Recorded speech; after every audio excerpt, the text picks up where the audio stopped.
እኮ በጣም ግርም የምለኝ የእነዚህ ልጆች እኮ ነው ስራቸው። ሰላም እንዴት ናችሁ? ደህና ናችሁ? ውድ ፋሚሊዎች ደህና ናችሁ? ተጠፋፋን ጠፋችሁ? ደህና ናችሁ? እንዴት ናችሁ? ዛሬ ደግሞ ሄርሜላ አብርሽን ታፈቅረዋለች። ድሮስ ታዲያ ምንድን ነው ፍቅር ነው ያለባቸው? ድሮም ሳታፈቅረው ነው እንደ ይሄን ሁሉ የኖረችው? ደብቃ ነው እንጂ እሷ ደብቃ ነው። ሩታም ታውቃለች፣ አብርሽም ያውቃል። ግን እነሱ አውቆ ነው ውስጥ ለውስጥ የሚሄዱት። ግን ታፈቅረዋለች። የታወቀ እኮ ነው። ባታፈቅረው ነው የ500,000 ሰዓት ገዝታ የምትመጣው። ባታፈቅረው ነው 24 ሰዓት የምትነፋረቀው። ባታፈቅረው ነው ከእሷ አልለይም ብላ እንደዚህ ፍጥጥ የምትለው። እንዴ ሲጀምር ደግሞ እሷ ጥፋት የለባት። ጥፋተኛ አሁንም ብሩክና አቤል ናቸው።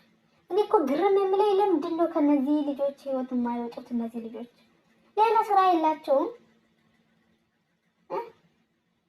እነሱ በምታረቁበት መንገድ ይታረቃሉ። አብርሽ እንደዚህ ብሎ ላከን። አብርሽ በራሱ ሄዶ አያወራም። አንድ ቤት የለውም። አንቺ ካላወራሽኝ፣ አንቺ ከኔ ጋር ካልሆንሽ እኔ ወደ ውጭ ልሄድ ነው፣ ሌላ ሰው ልወድ ነው፣ ሌላ ሰው ላገባ ነው ብሎ አያወራትም እንዴ? እናንተ ሁሌ ጠበቃ። ለምንድን ነው ሁሌም ጨው የምትሆኑት? በቃ እዛም እዚህም ካልገባት ትላላችሁ። በጣም ግርም የሚለኝ ነገር የአቤልና የብሩክ እኔ በተፈጥሮ እንደዚህ ወንድ አይቼ አላውቅም። ሴታ ሴት ምንድን ናችሁ እናንተ? ስራ የላችሁም እንዴ? ለእነሱ አስበን ነው ለእሱ አስበን ነው ለማን ነው ያሰባችሁት? ብታስቡ ነው ይሄን ወይ ሄዳችሁ ለእሷ የምታወሩት? እስቲ አብረሽ ወንድ ከሆነ ያድርገው። እሷ ወለደች ብለው ልጁን ትቶ ይሄድ፣ ከሀገር ይውጣ። እንደዛ ከሆነ እሱ መጀመሪያም ልጅቷን እስከምትወልድ ብቻ ነው እየጠበቀ ያለው እንጂ እቅዱን አልተወም። ሲጀምርም ከዚህ በፊት ሄዶ የተመለሰ ራሱ ሄርሜላን ይዞ ለመመለስ ነው ማለት ነው። ወደዛ ሄዶ ተመልሶ የመጣ እሷን ይዟት ሊሄድ ነው። ሩታ ስትወልድ አውቋውን አክት ሰሩ። እዚህ ጋር ተለያየን ብሎ አክት ሰሩ። ከዛ ሩታ ደግሞ ተመልሳ ዝም ስትለው ሩታ ዝም አለችና ለምንድን ነው አንቺ ተመለሰሽ ማጥመጫ ወደ ህይወቴ? እንደዛ እያሉ እኔ እኮ ቁማራቸው በጣም ነው የሚገርመኝ። እኔ አብርሽ የሚሰራው ቁማር ማለት ነው። ከሷ ጋር ማሆን አልፈለገም ነው እንጂ እቺ ልጅ ቤተሰቦቿ ጋር እያለች ምን እንድትነው አቅፋ እንድትተኛ ነው እንደፈለገው።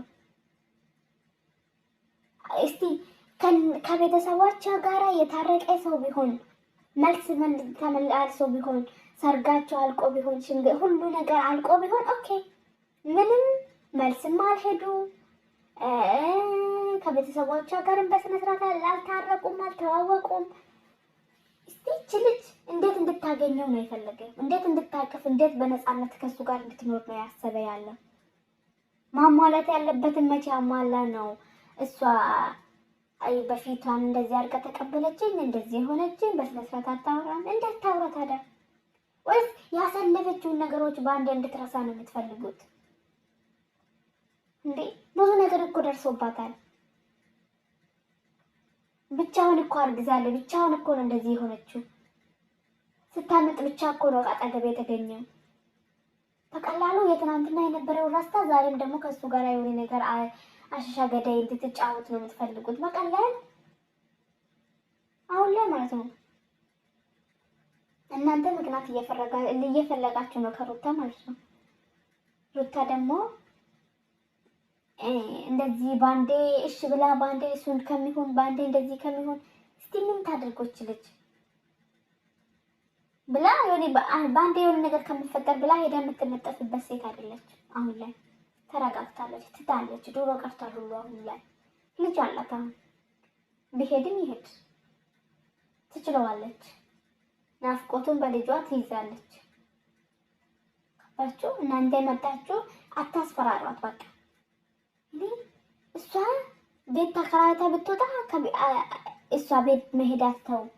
እሷ በዘመዶቿ ጋር ብትሄድ እሷ ጋር መሄድ አታቆሙም። ሩታ ወደ ቤተሰቦቿ ጋር ስትሄድ እሷን መከተል አትተውም። ምንድን ናችሁ እናንተ ግን? አሳቢ ናችሁ የእውነት?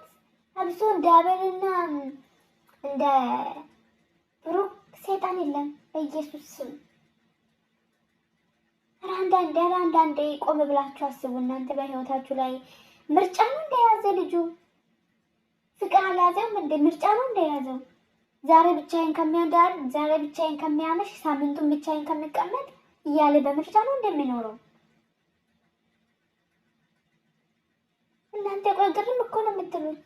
በአንድ እንደዚህ አልሆነችም። እሱ ምን አደረገላት? ለእሷ የምገባትን ነገር አድርጓል እንደ እስከ ዛሬ ይቅርታ ጠይቋታል እንዴ? ወልዳለች እና ለእሷ የምገባት ነገር ሰጥቷታል እንዴ? አልሰጣትም። መስዋዕት ከፍላለች እና መስዋዕት ከፍለሽልኛል፣ ላበደልኩሽ፣ ላስቀየምኩሽ ይቅርታ ብሎ ሄዷል? አልሄደም። አንድ በጎ ትቶ ብቻ ሄደ። በቃ እሱ ራሱ እንደ ትልቅ ነው የሚያየው። በጣም ማለት ነው።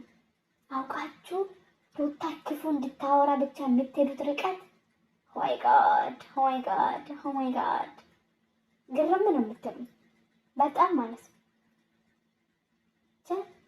ፈጣሪ ያጠነክራት እሷን እንደናንተ ሳይሆን የእውነቴን ነው የምላችሁ። አብሶ ብሩክና አቤል የእውነት ህይወታችሁን በሙሉ ትዳራችሁ እንደተበጠበጠ ፈጣሪ ያኖራችሁ። በጣም ያቃጠላችሁ ሴጣን ናችሁ እናንተ።